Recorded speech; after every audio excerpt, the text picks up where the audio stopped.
Hi everyone, it's Rory at Club & Painting Studio here with an unboxing of new Spanish Infantry 1st Battalion 1805 to 1811 from Warlord Games. These Napoleonic Spanish were a range originally produced by 3 armies, and Warlord Games have since bought the range off them. I didn't have them in their original fashion. And the reason I went ahead and bought these is that I've not worked with any of Warlord's new resin products before, and I wanted to get some Spanish for doing a little painting tutorial on. So 2 birds with 1 stone. We've got some Spanish and they are made of resin. Let's see what's in the box. Okay, so we've got 2 blisters of resin figures. The box has 25 figures, and it's the 1st Battalion box, which means that half of the troops are Grenadiers and the other half Fusiliers, as made up Spanish 1st Battalions. We also have a little bit of background, painted examples. On the reverse, we've got some flags. Unfortunately, it's sort of photo paper, and probably I would look to get flags from a third party when it comes to finishing this battalion off. And we do have a set of plastic bases. Looks like 40mm squares, 20mm squares, and 40 by 20 and 60. Or maybe 80 by 20.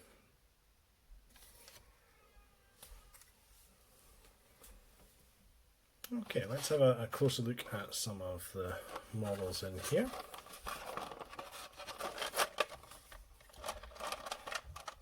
So, the resin is described as a new resin. It's quite flexible in comparison to traditional resins. Let's give that a wee test.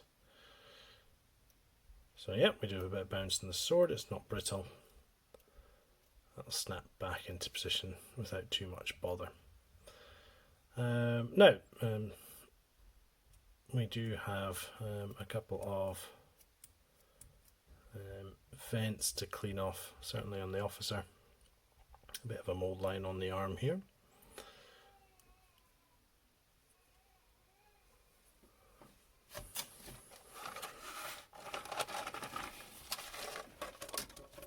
Let's have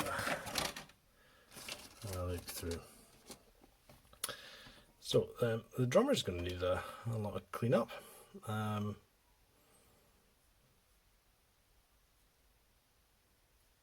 Quite a few bits protruding off the model there.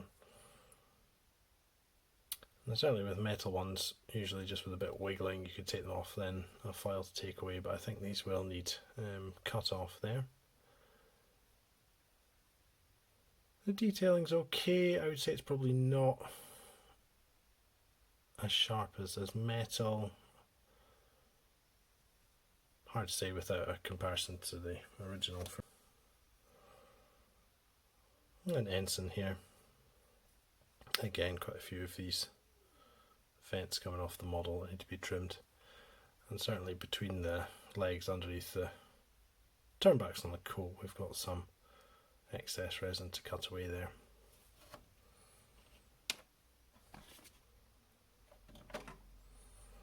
A Fusilier. The faces have come out really well, good detail there. They're quite slight, I would say, pretty slim figures.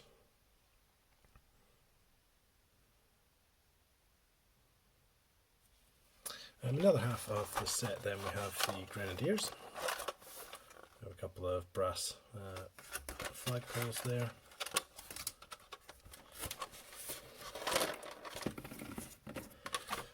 Okay.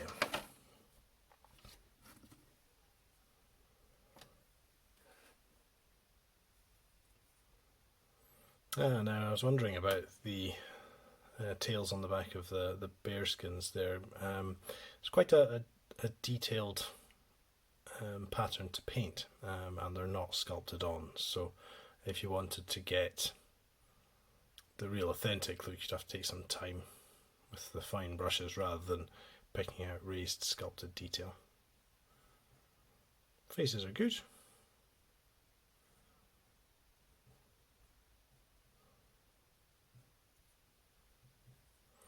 Not so many mould lines, I have to say, but these vents will need some cleaning up.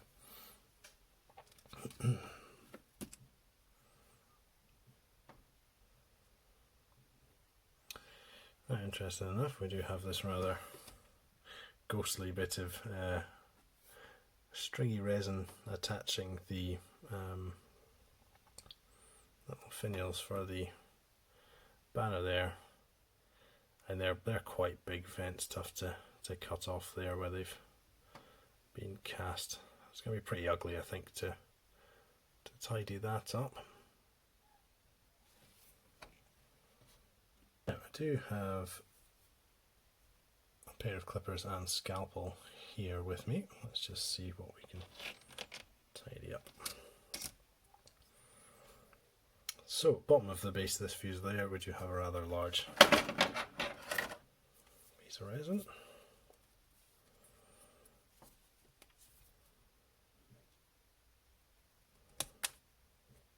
I mean, that came away with minimal fuss.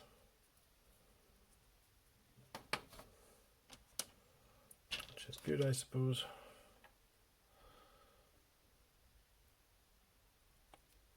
I might want to go in with a file, I suppose, to really tidy up afterwards. But it does trim up pretty straightforwardly, that's good.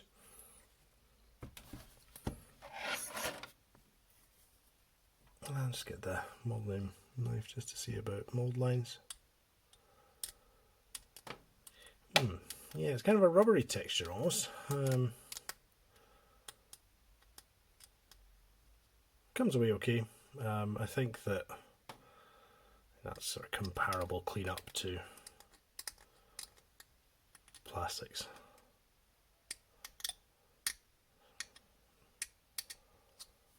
I think that files maybe aren't the best thing to go for, but certainly the craft knife and clippers combination is probably fine. So although there are a lot of these vents coming off, they're not necessarily that tricky to remove, and certainly if you're used to cleaning out metal kits and taking the mould lines off plastics, I don't think it's that much more work. Right, time for a size comparison. So here's the Warlord French infantryman. The Warlord plastic, yeah, definitely a lot more heft there. The base is a little bit taller, which makes him that little bit higher at the eye, but in terms of height I think they're pretty equidistant, and if you balanced out the base they'd be staring at each other in the eye. A lot skinnier though, and heads are much more true scale. Bring in a Perry French as well.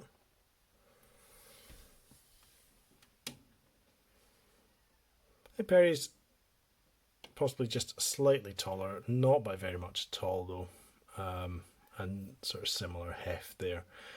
So I'd suggest that probably the Perry Metal Spanish would scale quite well with these Warlord ones.